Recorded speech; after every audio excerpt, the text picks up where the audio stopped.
राम राम दोस्तों और मेरी माताएं बहनें, आशा है कि आपके ऊपर बाबा नीम करौली जी की अपार कृपा होगी।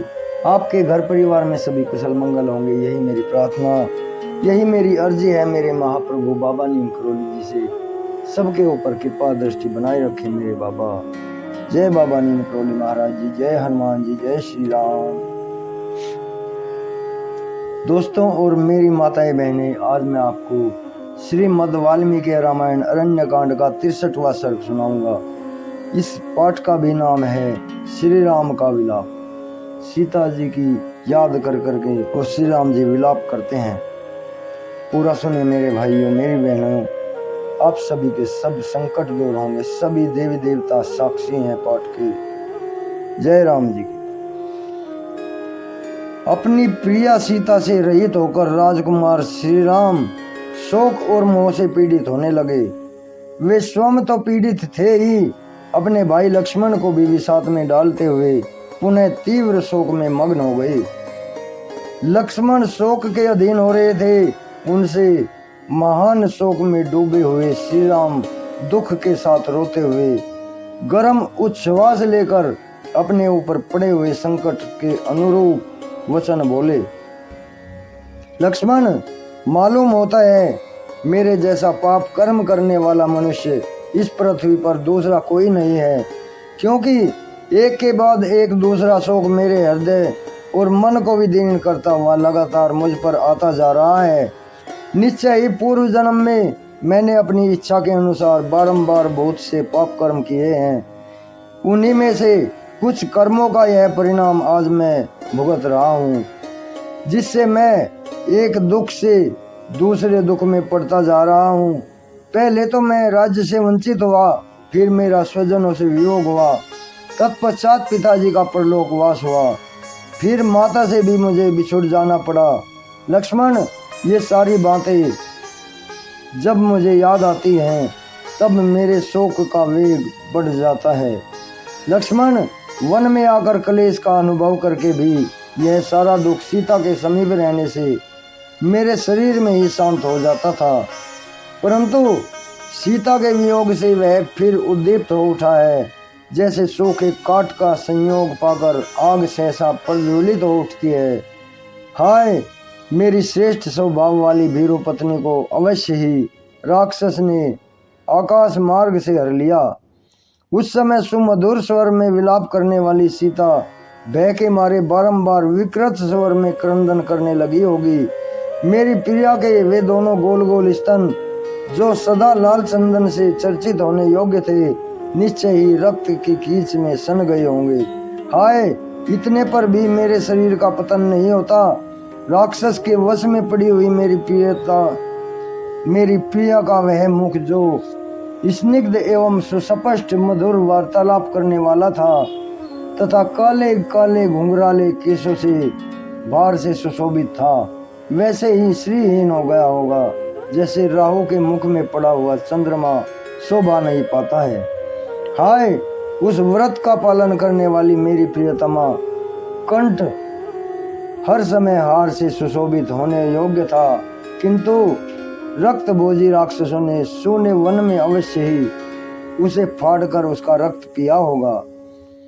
मेरे ना रहने के कारण निर्जन वन में राक्षसों ने उसे ले लेकर घसीटा होगा और विशाल एवं मनोहर नेत्रों वाली वह जानकी अत्यंत दीन भाव से कुर्री की भांति विलाप करती रही होगी।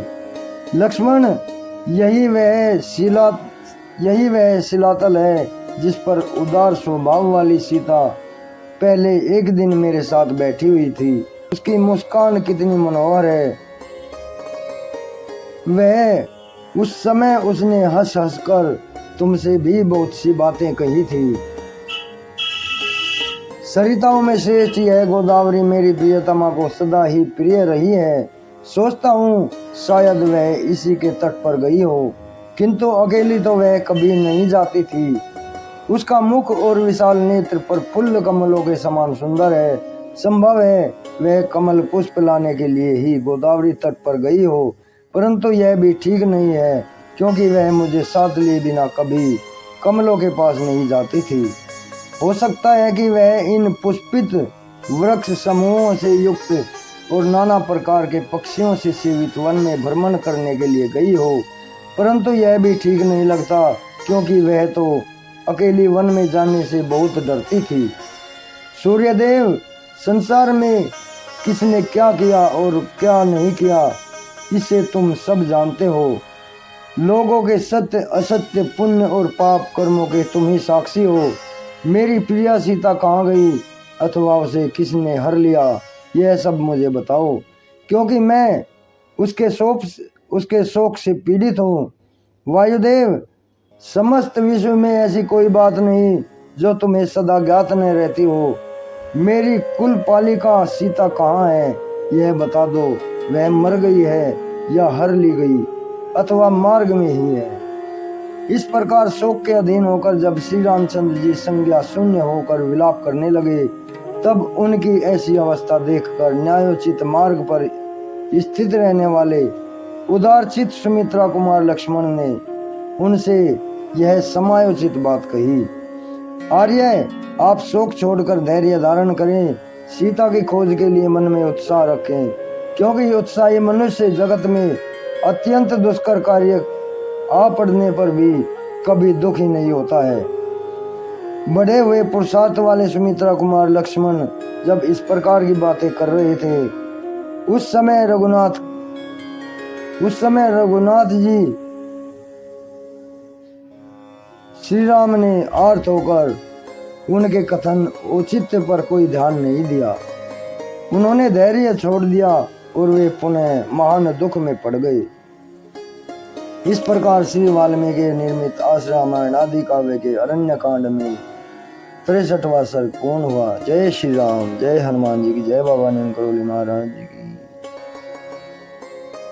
राम।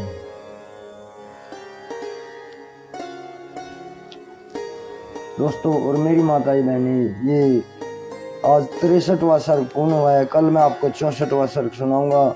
श्री राम और लक्ष्मण के द्वारा सीता की खोज। श्री राम का शोकोद्गार मर्गों द्वारा संकेत पाकर वे दोनों भाई दक्षिण दिशा की ओर गए। पर्वत पर क्रोध, सीता के बिखरे हुए फूल और आभूषणों के कण और युद्ध के चिन्ह देखकर श्री राम का देवता आदि सहित समस्त त्रिलोकी पर रोष प्रकट करना। अभी आज्ञा लेता हूँ। प्रभु बाबा नीम करोली जी, श्री राम जी, श्री हनुमान बजरंग बली जी आपके सभी संकट हरेंगे, यही मेरी प्रार्थना। जय